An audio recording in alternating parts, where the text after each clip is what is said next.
Contre toute chose, au nom puissant de Jésus, nous avons prié. Amen. Amen. Amen. Asseyez-vous. Bien-aimés, chers frères et sœurs, que la paix et la grâce de notre Seigneur Jésus-Christ soient avec nous tous. Je vous souhaite la bienvenue à cette séance. Je prie que le Saint-Esprit dispose de vos cœurs et qu'il nous soit afin que nous puissions être utiles entre ses mains. Bien-aimés, la vie chrétienne se met au service de Jésus-Christ. C'est vivre dans l'accomplissement des promesses de Dieu.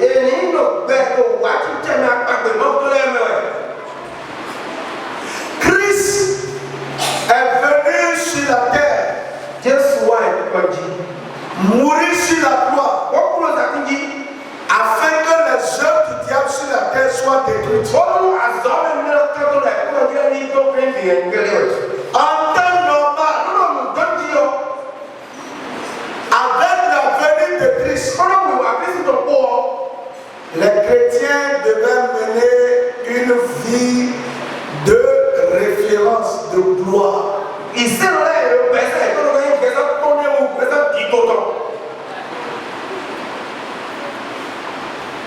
Mais force est de constater qu'à l'instar de Jean, beaucoup de chrétiens, bien que disposant de ces œuvres magnifiques que Jésus-Christ a accomplies, sont en train de passer par des moments terribles.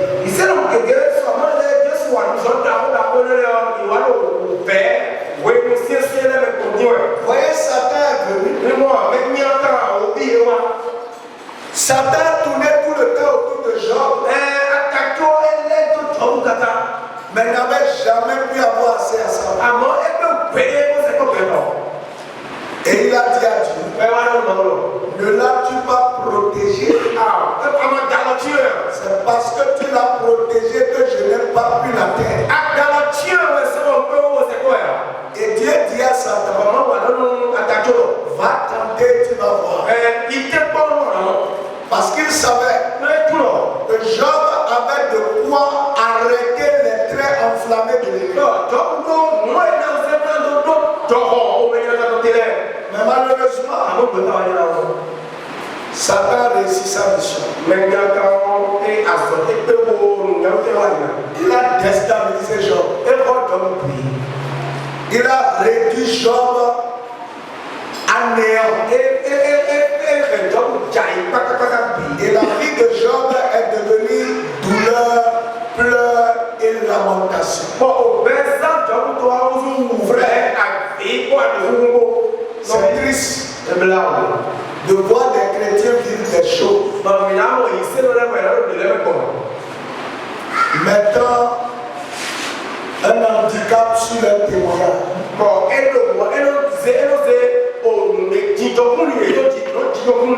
C'est bien dommage, mais c'est la réalité de l'homme. Cela crée ce qu'on appelle l'apathie spirituelle. L'apathie, c'est un refroidissement, un désintéressement. Les chrétiens deviennent de plus en plus moins motivés pour les choses.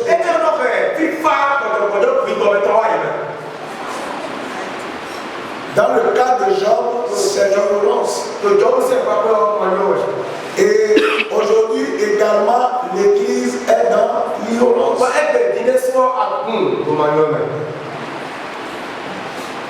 J'ai suivi le témoignage d'un pasteur.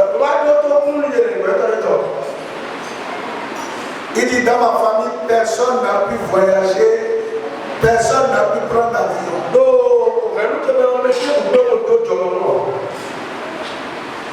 Il dit, moi aussi j'ai essayé tout le temps, je n'ai pas pu. Il dit, ce qui m'a le plus fait mal, Il dit un blanc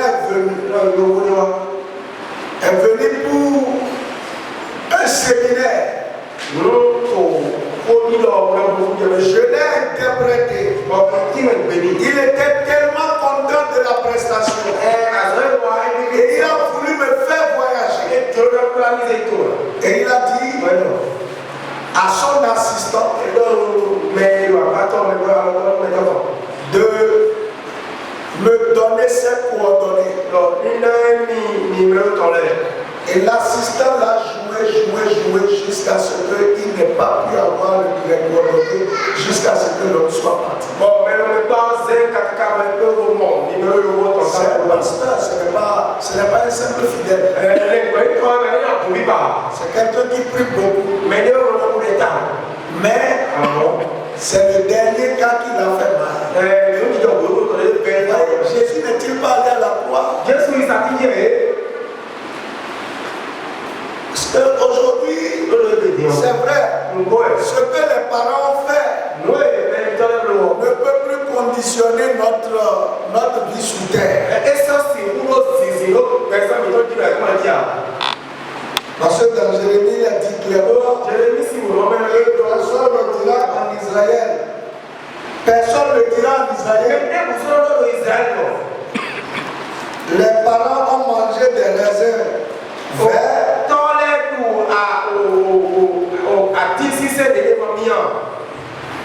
Et que les dents des enfants en sont agacées.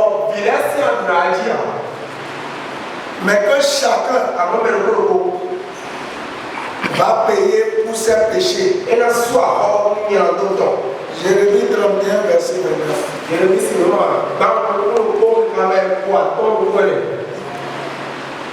C'est ce passage qui fait que beaucoup banalisent certaines choses.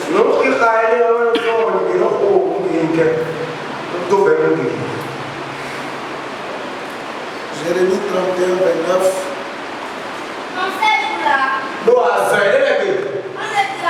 Et son roi, les pères ont mangé des raisins verts. Oh, si c'est mon mien. Et les dents des enfants en ont été avancées. Ok, c'est bien. Mais comment se fait-il qu'aujourd'hui, on continue de trimballer ces choses? J'ai vu un truc dans l'Ancien Testament et ça me permet, ça me donne l'assurance que Dieu, il est vrai.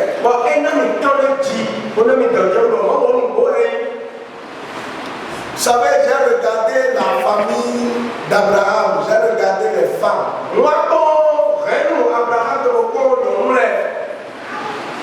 Et j'ai vu que les toits dans la liée, Sarah, Rebecca et Rachel, aucune des toits n'a pu profiter de leur enfant. Aucune. Mais j'ai vu que les toits ont un critère commun. C'est pour ça que les choses que nous venons dire ici, si quelqu'un comprend les met en pratique, il va éviter des problèmes que tout le monde vit dans sa famille. Sarah. Avant que Sarah ne conçoive, les anges étaient passés à la maison. Et son mari a demandé qu'il les reçoive comme cela se doit. Et puis, quand les anges ont fini de manger, ils ont dit, nous reviendrons ici l'année prochaine. Et à pareil moment, ta femme aura un enfant. Et Sarah rit dans la chambre. Et les anges ont dit, pourquoi Sarah a-t-elle ri? Et Sarah a menti.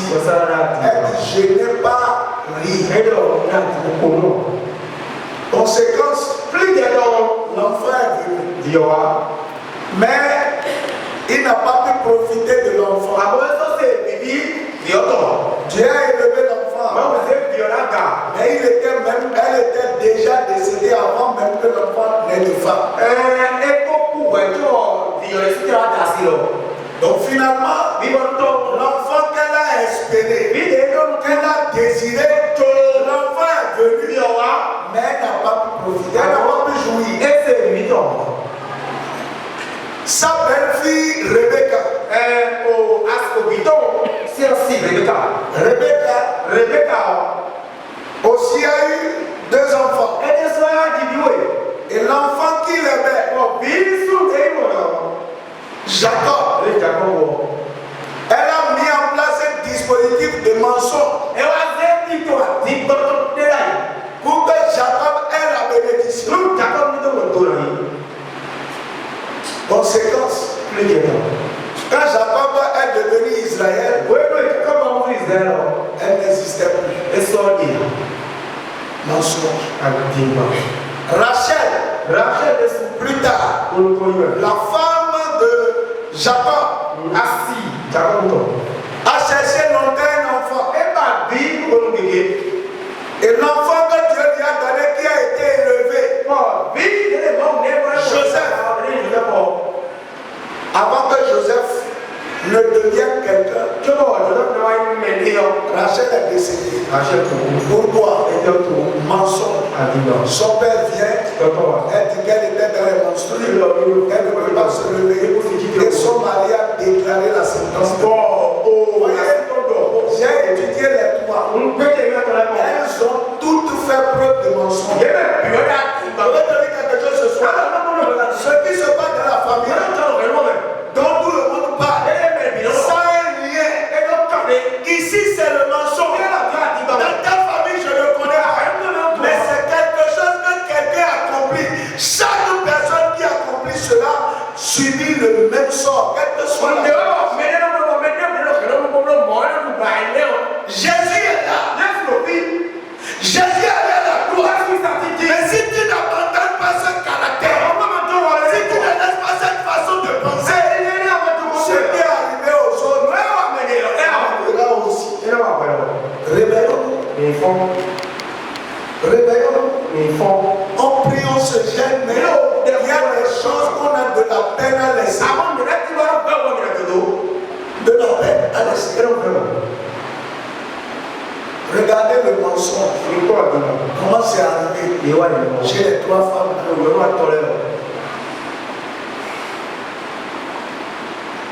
Rachel, elle est même voleuse en plus d'être menteuse. C'est triste. Le mensonge. Voyez, est-ce qu'aujourd'hui quelqu'un peut croire que mensonge là peut détruire sa destinée? Adultère, vol, fornication, c'est sur ça qu'on est concentré. Les mensonges là, il y a des familles, c'est babadal, tout le monde est ainsi dans la famille. Je veux dire avec ce soir, si j'ai commencé par là, tu as des problèmes qui ressemblent à ce que les gens de la famille ont.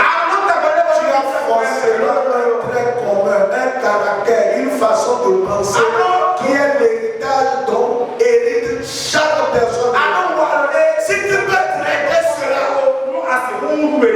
tu auras la victoire. Si tu peux traiter ça, tu auras la victoire. Donc, on était en train d'étudier les malédictions.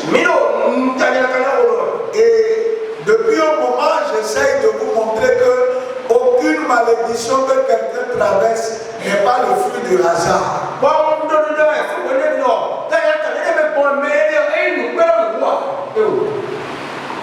Aujourd'hui, on dit non, moi, mes parents ne m'ont laissé rien d'héritage. Joseph a besoin de quel héritage avant de devenir premier ministre? De quel héritage Joseph avait besoin? On dit non, nous là, on n'a pas eu la grâce. Les parents, on n'a rien laissé.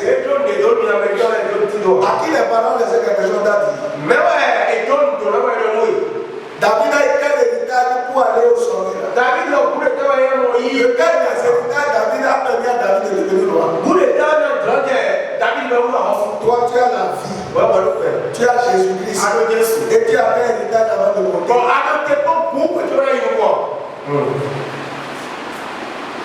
Tu as Jésus, non? Ou bien? Donc Jésus là ne suffit pas. C'est un héritage que tu attends avant de monter. Je veux dire ce soir. En fait, la vie chrétienne ne commence pas marcher. Le Watchman dit qu'il a écrit un livre. Assis, debout et marcher. Effectivement, la vie chrétienne commence pas par s'asseoir. Pour faire un point. Pour analyser. Où est-ce que je viens? Est-ce qu'il se passe de là où je viens? Et où est-ce que je vais? De quoi ai-je besoin pour aller là où je vais? C'est sur ça que je me lève pour progresser. Malheureusement, quand on vient de la foi, mais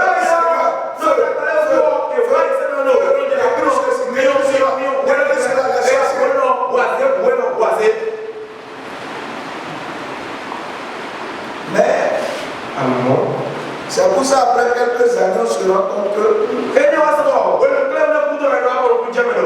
donc il n'y a pas de malédiction sans cause. La malédiction c'est un revêtement qui ne vous conduit que dans des situations frustrantes, malheureuses et choquantes.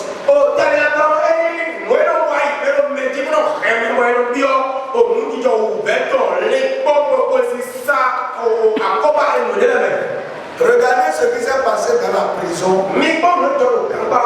entre le panetier et les chansons.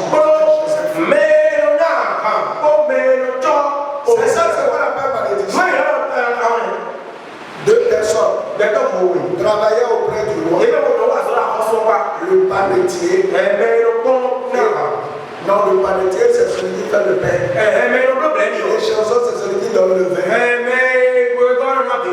Les deux ont eu des rêves dans la même nuit. Ils parlent de leur avenir. Le panetier a vu qu'il avait ses pains sur la terre. Et les oiseaux sont venus picorer. Et les chansons ont vu que 3 jours après, il s'est bien encore reprendre son travail. Et Joseph lui a fait l'interprétation. Il dit au panetier, dans 3 jours tu seras décapité. Et alors dans 3 jours tu seras décapité. Et ça s'est passé exactement comme ça avec lui. Pourtant les deux ont dormi dans la même chambre. La malédiction là, ça peut revêtir quelqu'un et peut revêtir de la bénédiction, les deux seront ensemble. C'est pour ça que la Bible, à un moment donné, c'est chacun qui travaille sur sa propre vie.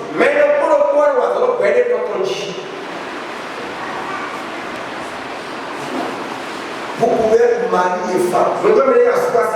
Un va vivre un problème que l'autre ne va pas vivre. Chacun doit savoir d'où il vient et comment il le traite. C'est ça la vérité. Deux personnes dans le même lit, ou bien deux personnes dans la même scène. Les deux ont fait le même rêve. Mais pour un, c'est la malédiction. Mais pour l'autre, c'est la bénédiction. Traitez bien ce sujet. Sinon, vous serez donné de loi que vous êtes à deux. Un porte. Un rentre. L'autre ne part pas. Je connais 2 amis. Ils sont allés à Dubaï. Ensemble. Ils ont pris le même vol. Arrivé à la frontière, à l'aéroport de Dubaï. À Dubaï, là, on ne va pas pour faire les formalités, c'est les yeux. Les gens mettent les trucs pour eux, c'est les yeux qui indiquent.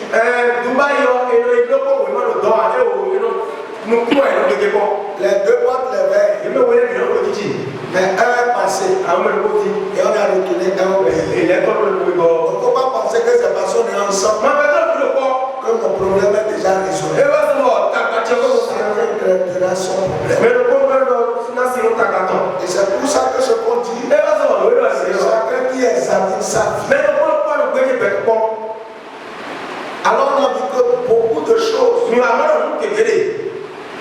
faire que la malédiction, la vie de la malédiction sera portée par quelqu'un. Bien sûr. On a vu la dernière fois le vol. Comment le vol de quelqu'un peut faire porter la vie de malédiction à son entourage.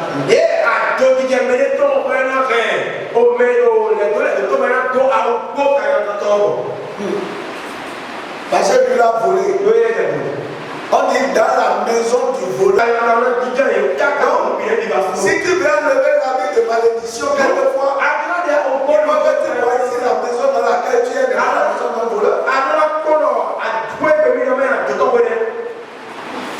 Sinon, dès que tu entres là-bas, tant que tu n'es pas détruit la malédiction, donc soit toi tu quittes pour laisser la malédiction, ou bien tu laisses la malédiction et là, aucune prière n'enlèvera ça. C'est le fil de là. Ensuite, on a vu que le fait de ne pas mettre le Dieu en priorité, la malédiction, on est dans un manque permanent. Dans un manque permanent. Parce que pour Dieu n'est pas prioritaire pour vous. Non, vous êtes dans le mode moi.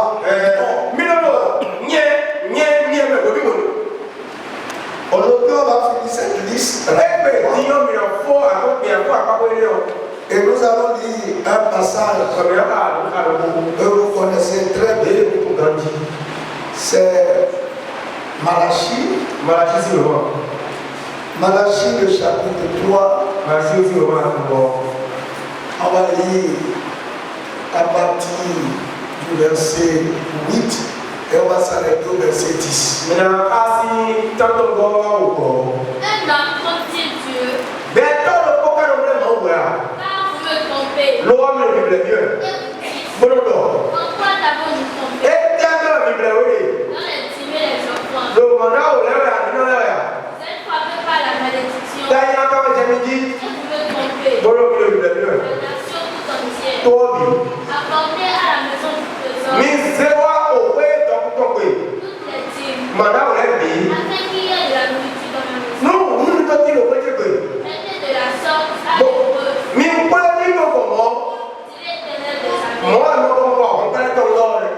verrez, si je ne pas pour vous, les éclipses des cieux. Si je ne réponds pas sur vous, bénédiction n'arrive. Amen. Voilà le vrai problème des chrétiens d'aujourd'hui. Le vol de Dieu. Voyez, quand vous volez un homme, c'est encore bien. Vous pouvez demander pardon à Dieu. Maintenant, si vous volez Dieu,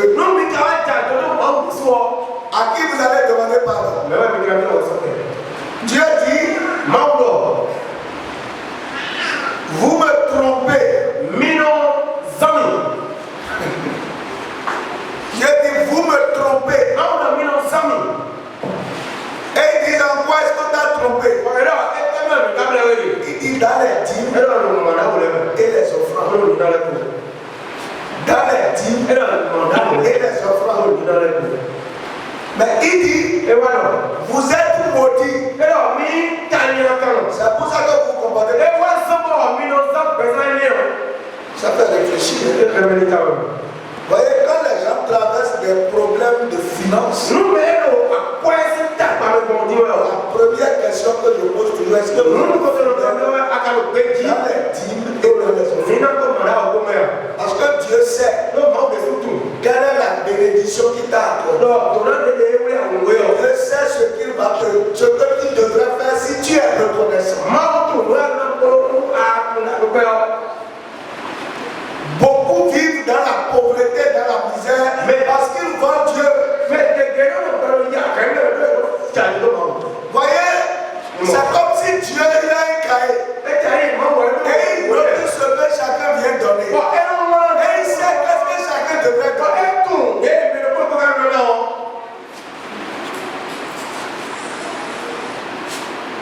C'est pour ça que quand Jésus était dans le temple, les gens sont venus déposer. C'est ça que les gens interprètent très mal. La veuve a donné 2 pièces et que vraiment Dieu a dit qu'il a donné plus que. C'est pour ça que les chrétiens pensent qu'en donnant 10 francs, 5 francs, 100 francs, 25 francs, que Dieu sera content de nous. Et quand vous venez d'une famille où la pauvreté est la malédiction, vous aurez de la difficulté à donner à Dieu. Si votre famille, c'est la pauvreté qui est la manifestation de la malédiction. Quand vous parlez de 10 000 d'offrandes, vous allez avoir toutes les théories pour dire que Dieu n'a pas besoin de ça. Je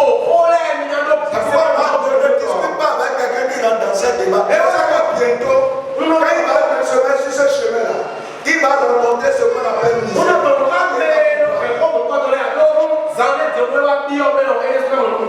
Voyez la dîme fait partie des clauses de l'alliance que Dieu a faite avec son peuple.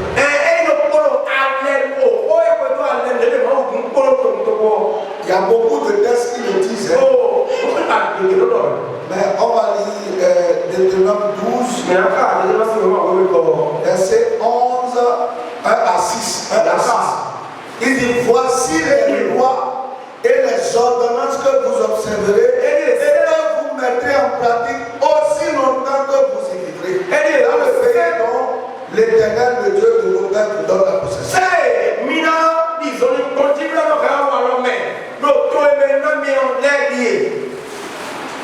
Vous détruirez tous les lieux où les nations que vous allez chasser servent leur Dieu.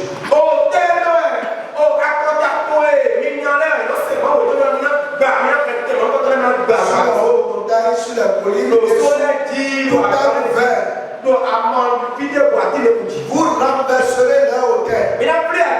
Vous briserez les statues. Vous brûlerez au feu les idoles. Vous abattrez les images taillées de leur Dieu. Et vous verrez disparaître leur nom de Seigneur.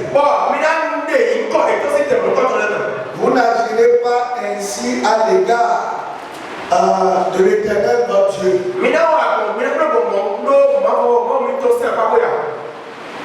Mais vous le chercherez à sa demeure. Et vous irez au lieu que l'Éternel votre Dieu choisira parmi toutes vos tribus pour y placer son nom. C'est là que vous présenterez vos holocaustes, vos sacrifices, vos dîmes, vos prémices, vos offrandes, en accomplissement d'un vœu, vos offrandes volontaires, et la première de votre gros et de votre menu bétail.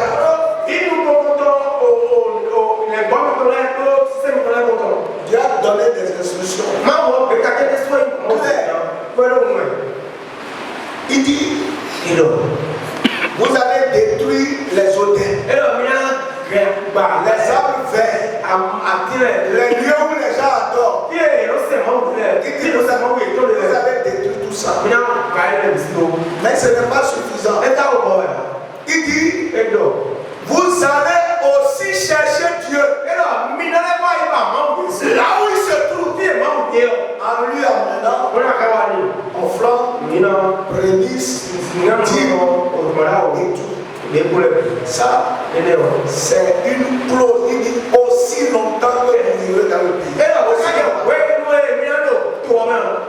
Que Dieu vous donne. C'est pas pour un temps. Aussi longtemps. C'est pour cela que Malachie 3 vient dire, vous me trompez. C'est que la clause que j'ai dit là, vous ne respectez plus ça et vous me trompez. Et quand même je vous dis que vous me trompez, vous dites encore de tromper. Est-ce que vous donnez les dîmes comme je vous ai dit de donner? Est-ce que vous donnez les offrandes comme je vous ai dit de donner? Venons sur les dîmes. Aujourd'hui, très peu de chrétiens sont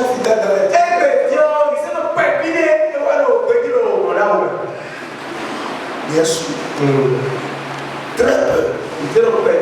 Parce que, ok, les dîmes, c'est la 10e partie de tout ce que Dieu vous donne.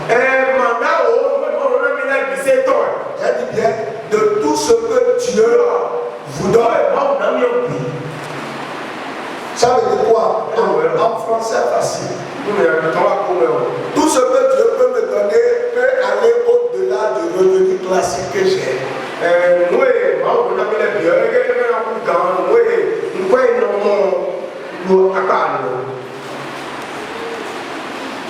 Je prends un fonctionnaire. Je vais parler de plusieurs catégories de personnes. Sur ça. Un fonctionnaire, il a un salaire. Il y a peut-être 100 000. Sur ça, Dieu lui aura donné 10 000 francs. Ça, c'est son salaire. Sur ça, il donne 10 000 francs. Mais entre-temps, à son poste, il a fait un travail à quelqu'un qui est content de lui. Il lui a filé 20 000 francs. Tu as 2 000 francs sur ça.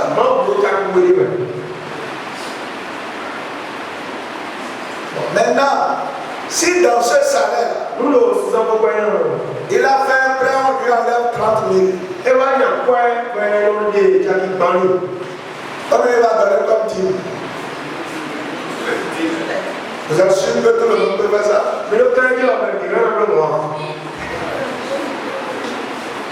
que je dis là. Sur 100 000, on va lui prélever 30 000. Il reste combien? 70 000.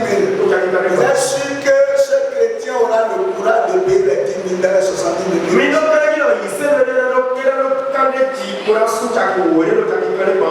Mais c'est ça une cause de tromper Dieu. C'est Dieu qui t'a dit de faire prêt. Ça c'est un cas.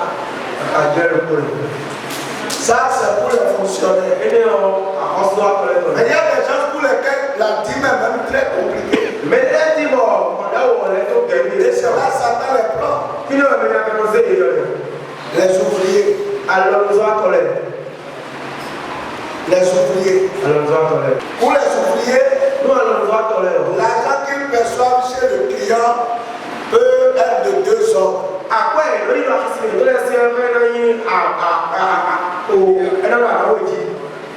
Il y a ce que on a donné pour les pièces.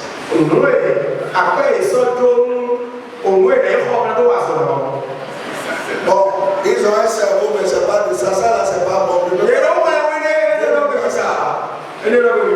Ils ont 10 000 euros pièces, 2 000 francs, 10 000 euros. Dieu n'est pas dedans. Ça, ce vol, si tu donnes 10 sur ça, c'est de ta maison, c'est ce qu'on a dit. Tu comprends? C'est ça de faire ça. Mais, quand il finit son travail, il dit, moi je vais prendre 15 000 francs de main.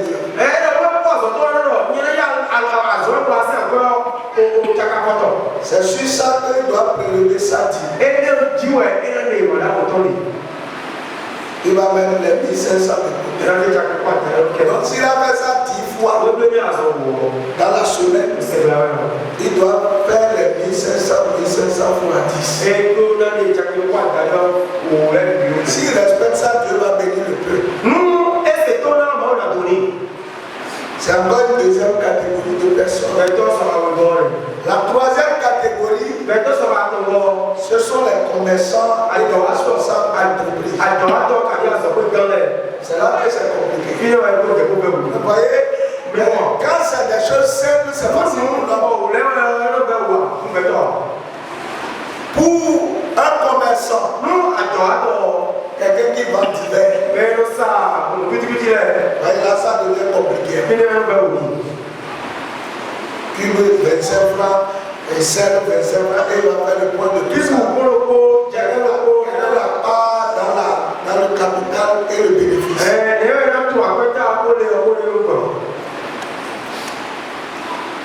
En temps normal, il ne devrait pas y avoir de problème. C'est-à-dire que quand il fait le point de la journée, c'est combien il a gagné. Mais pour certains, c'est difficile. C'est pourquoi il donne les deux cas. Il a fait le point de la journée. Je suppose s'il arrive à identifier le bénéfice, il n'y a pas de souci. Mais lorsque c'est devenu tellement confus et que c'est en fin de période, la personne n'arrive pas du tout à savoir quel est le bénéfice.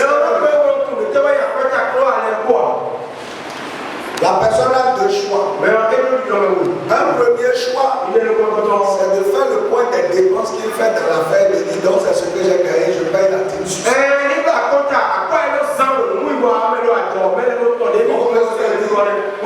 Je dépense ceci, je dépense nos enfants, tout ça, j'ai fait. Donc au moins ça que je vais, au moins ça là, je peux noter ça. Ça me fait 100 000, 200 000. Donc je suppose que c'est mon revenu. Ça c'est une première formule. Une deuxième formule, je vois à peu près combien je vends par semaine. Et je dis, dans ce secteur, le revenu c'est 20%, c'est 10%. Je calcule et je calcule ma dîme. C'est le secteur pour que je réussisse. Maintenant là où ça devient compliqué aussi, c'est lorsque vous êtes responsable d'entreprise. Où c'est des millions qui rentrent, qui sortent. Beaucoup ont de la difficulté à payer les dîmes. Mais en réalité, ce n'est pas compliqué. Non. Sur chaque affaire, chaque entrepreneur sait s'il a gagné ou s'il a perdu. Et c'est combien il a gagné avant de faire les dépenses. Là encore, moi je suis l'État va loin. L'État dit que même si tu fais perdre, lui prend sa part. Pourquoi tu ne donnes pas une part? Sur le chiffre d'affaires, l'État ne prend pas, même si tu fais une perte. Tu ne peux pas faire une année sans faire un geste à Dieu. Si tu veux la bénédiction, sinon Dieu te dit que tu le dois. Soit à la fin de l'exercice, tu connais qu'est-ce que tu as gagné. Ou bien en tant qu'individu, tu devrais faire un salaire et tu payes ta dîme. Donc il y a pas de catégorie. Mais Dieu dit qu'il s'attend à ce qu'on soit sincère envers lui. Et voyez, il dit, parce que vous me volez, vous rencontrez des problèmes. Malachie 3, il dit,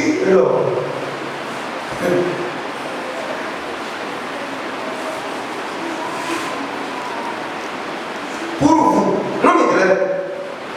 au verset 11, de Malachie 3, je menacerai celui qui dévore. Et il ne vous détruira pas. Donc, si vous ne donnez pas la vie, vous ne laissez le dévoreur venir. Il continue. Il dit, il ne détruira pas les fruits de la terre, de la vie.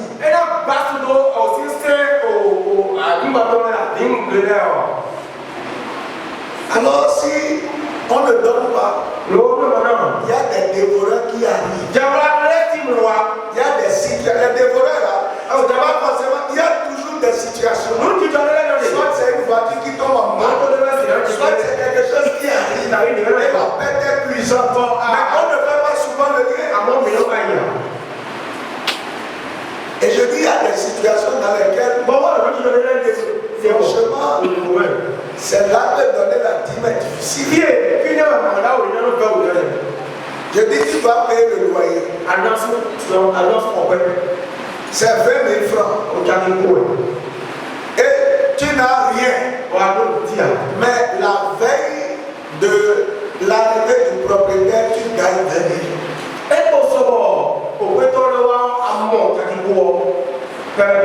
Les calculs commencent.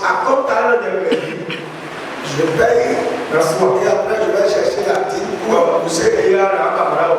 Ou bien j'enlève la dîme et le propriétaire viendra pour me menacer. Vous voyez, ça révélation commence.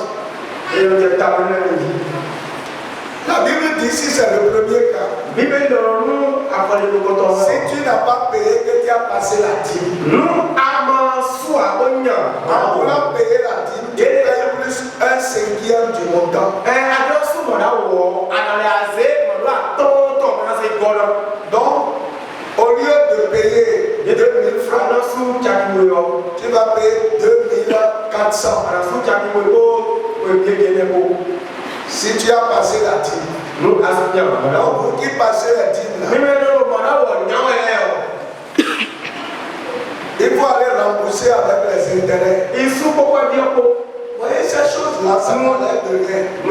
J'avais un ami.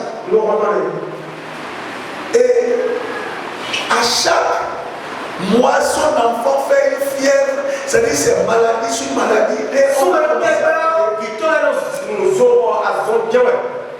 je lui ai dit un jour, frère, de toi à moi, on est homme. Est-ce que tu es fidèle dans les dîmes? Je n'ai pas le pasteur il y a très longtemps. Je lui ai dit, ça fait plus de 20 ans. Est-ce que tu es fidèle dans les dîmes?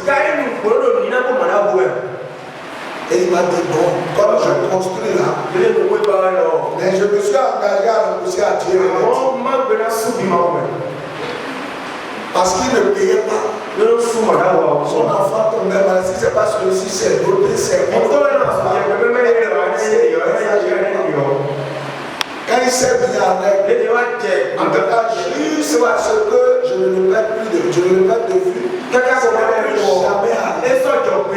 Jamais. Il y a des problèmes dans vos maisons, c'est pas parce que. C'est parce que tu as laissé le dévoreur que ça arrive. Vous ne pouvez pas faire le lien de payer la dîme. Vous voyez, à la dîme, là, on ne donne pas. On paye la dîme. Pour tuer la dîme est une dette. Enfin, tu peux donner. Parce que c'est volontaire. Et là encore, Dieu s'appelle à quelque chose de chacun. Comment penser que oui, c'est offrande qu'on a dit. Parce qu'il a dit, vous me trompez dans les dîmes et les offrandes. Dieu sait. Quelle est la bénédiction qu'il a donnée à chacun? Toi qui travailles, qui viens d'aller nous donner 100 francs. Toi, tu as honte, donc quand tu veux déposer, tu vas jusqu'en bas pour qu'on n'entende pas le bruit.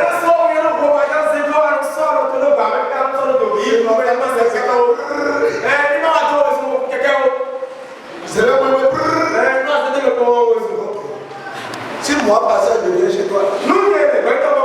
Amando, je t'ai voulu boire. Si tu n'as rien, aïe, tu as un gros il va m'offrir une bouteille. C'est au moins 500 francs.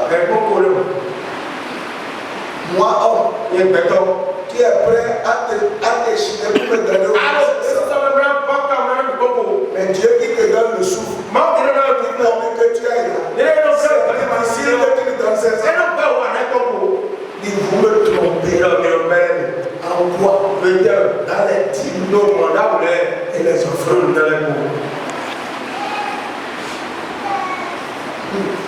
En tout cas, moi, il y a des choses, c'est pas aujourd'hui.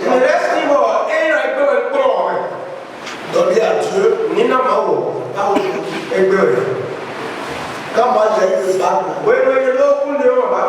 j'ai dit à Dieu que au moins je vais donner 1000 francs chaque dimanche. Quand j'ai eu le bac, je n'ai pas encore travaillé. J'ai eu le bac. Il a dit moi. Donc depuis 98 là, à ce jour, je n'ai plus donné de pièces à Dieu. chantier qui m'a encore. Et Dieu ne m'a jamais laissé. Comment va Dieu me payer? Dieu n'a jamais. Ouais, j'étais étudiant. Je n'avais pas de boulot. En tant qu'étudiant, j'ai refusé de venir c'est une question de décision. Et Dieu vous accompagne. Et chaque année, je dis à Dieu, quelle est l'offrande que je vais donner tout au long de l'année. Donc, quel que soit ce qui arrive, ça peut être ce qui est dans ma poche. Et je n'ai jamais raté.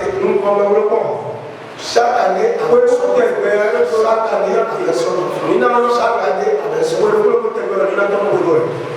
Il ne faut pas penser que, et ça, c'est le dispositif que Dieu a mis en place pour conclure l'alliance financière avec ses enfants.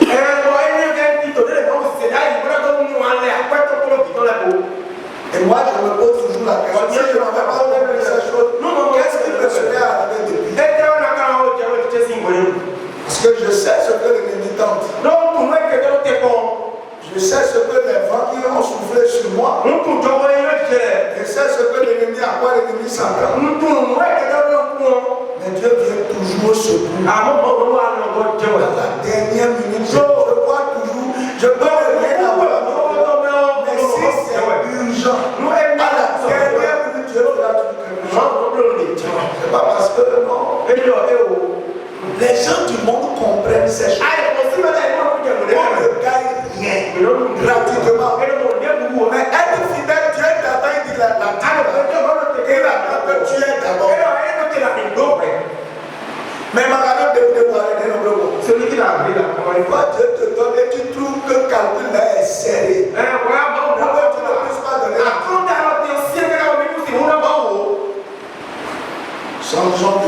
changeons de mentalité. 2 Corinthiens 9, verset 7. Je vais lire encore 3 textes et puis ramène. 2 Corinthiens 9, verset 7. Quelqu'un là? La Bible déclare que chacun donne comme il a résolu dans son cœur. Sans tristesse ni contrainte. Car Dieu aime celui qui donne avec joie. Quand il s'agit de donner là, les chrétiens, c'est là que Dieu a dit non.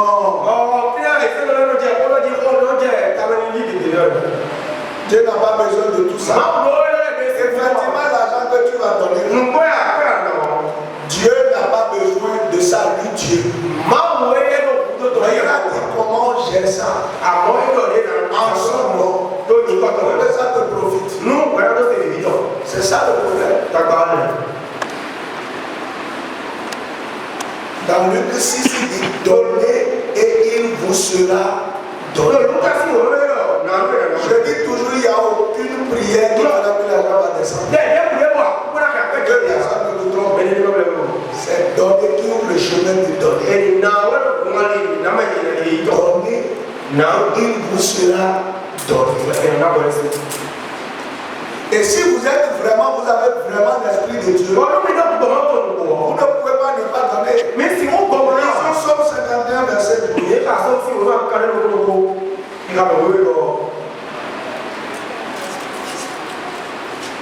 Somme 51, verset 12. Quelqu'un là? Oh Dieu! Oui. Fais en moi un peu plus. Fais en moi un peu plus.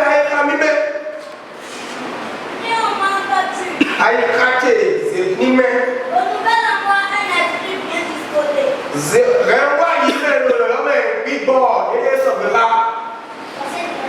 Non, c'est bien.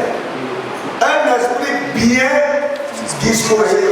Ailleurs, un esprit généreux. Crée en moi un esprit généreux. Et cet esprit ne peut pas être en quelqu'un pour que la personne soit avare. Impossible. Ça, si tu as le Saint-Esprit que tu as avare, il faut te poser la question de l'esprit que tu as.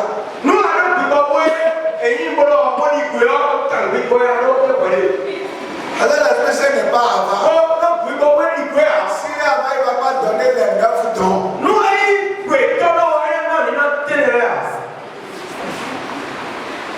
Et voyez, dans les dons, que l'esprit n'a pas les dons spirituels, là, il y a un don qu'on appelle don de libéralité. On dit que celui qui donne le fasse avec joie. Toi tu parles en langue et tu ne veux pas donner la dîme. Quel esprit est en toi? Quel est-ce que c'est l'esprit? L'esprit Saint donne à l'esprit de toi.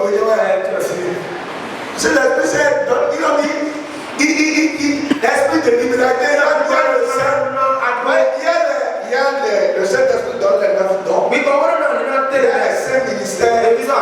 Mais il donne également les dons pour faire le travail dans le séculier. On dit que celui qui préside avec zèle. Il y a des gens qui président, il y a des gens qui savent donner. C'est pour ça que le Saint-Esprit est venu pour leur permettre de donner encore.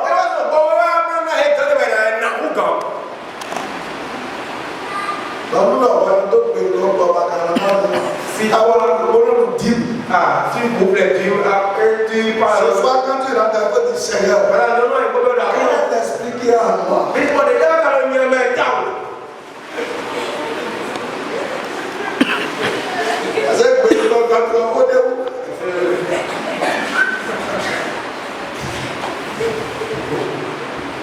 Bon, un dernier passage pour finir.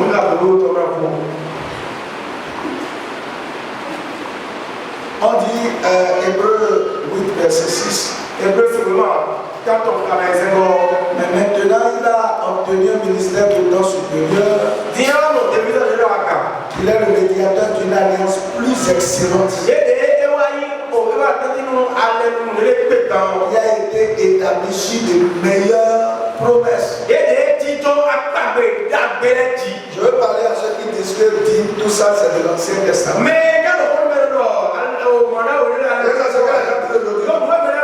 Ça c'est de l'Ancien Testament. Bon, je ne suis pas venu faire la démonstration de cette théorie. Ici on dit que l'alliance est meilleure. Quand on dit meilleure, ça veut dire quoi? On a trouvé la façon la plus bien de faire les choses. Quand je prends les véhicules manuels et les véhicules automatiques,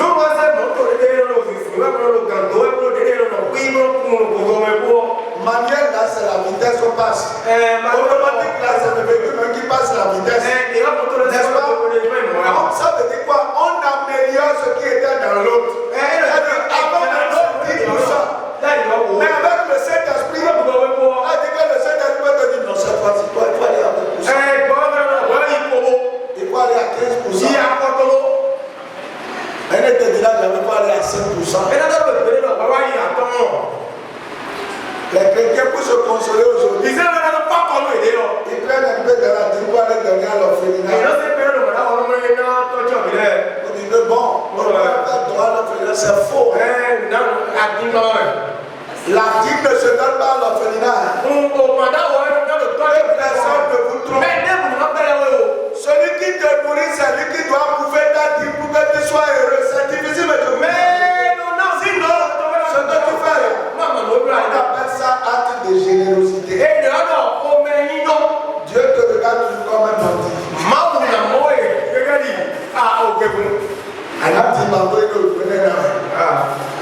C'est comme exactement le papa qui ne donne pas popote, mais qui devant il voit les gens, voyez 1000 francs.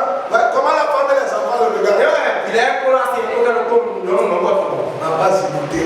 C'est comme ça, il y a des chrétiens qui les regardent comme ça. Mes frères, on ne va pas regarder qu'est-ce que vous allez dire pour ne pas vous dire la vérité. Ce soir, changez si vous n'êtes pas fidèle dans les dîmes. C'est la malédiction qui amène à ça. Et surtout ceux qui sont sous la malédiction de la pauvreté. C'est difficile. Donc, il y a pas mal de gens pour donner ça, mais pas mal de 10 000. Je ne suis jamais allé devant dans un pouvoir où ils ont donné 10 000. C'est des pièces aussi. C'est là de voir les billets. Que Dieu nous bénisse et qu'il nous délivre. C'est ce que je veux vous expliquer ce soir. Est-ce que vous avez compris un peu? maintenant si vous avez des questions, je peux les prendre à une prochaine, je vais répondre. Mais je veux vous dire les causes. Ce qui cause la malédiction, surtout financière, c'est le vol de Dieu. Et offrande. En Corinthiens, Paul a dit que chaque jour, depuis le premier jour de la semaine, on met à part ce qu'on veut donner à Dieu selon la richesse que Dieu nous a donnée. C'est ça qui prouve que ce n'est pas Dieu qui quand vous trompe là. C'est ça ce que je suis en train de dire. Tu es fonctionnaire. Quand tu vas mais dimanche, 200 francs dans l'offrande. Mais tu viens dimanche donner 200 francs comme offrande. Dieu sait ce qu'il t'a donné.